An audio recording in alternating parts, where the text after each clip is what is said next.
Well, that's a damn shame. My phone was hooked to the Bluetooth on the truck, so I lost all the audio on the video I just recorded. But basically, I had the bucket tilted forward.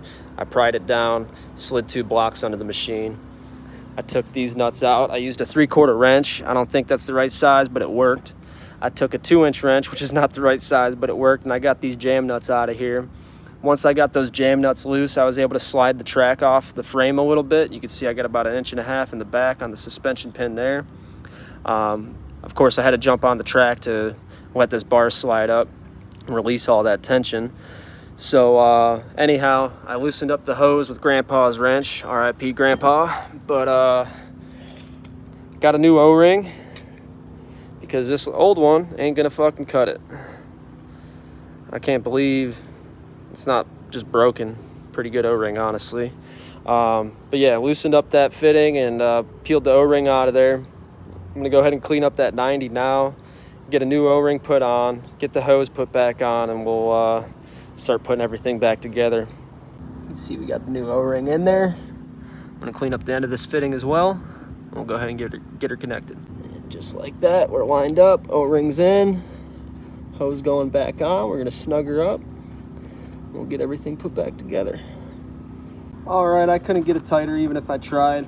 It's about as good as I can get it. I'm gonna go ahead and start putting everything back together. So I'll start with getting those bolts on the frame here and sliding the track back in, getting everything lined up. And then I'll just put some tension on it with those jam nuts. We'll be on our way. So you can see there's a little pin back here that needs to line up in that hole. You get that in there, tap it in with a hammer, and then you can tighten the nut down.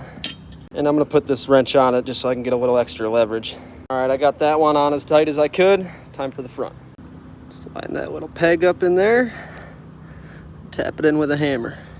All right, I got those both tight now. It's time to tension up the track again. Well, got the track tensioned up.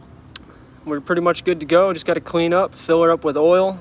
I don't like where this hose is sitting. You can see it's chafing on this wheel, so I'm gonna try to bundle her up in there a little tighter, maybe zip tie it to another hose or something to just keep it away from that wheel because it keeps wanting to work its way over. So all right, that's it, we're all done. Everything's put back together. I got that hose zip tied where I like it. Just got to fill her up with oil and do a test. Well, I'm just below the green there. Really don't want to run it like that.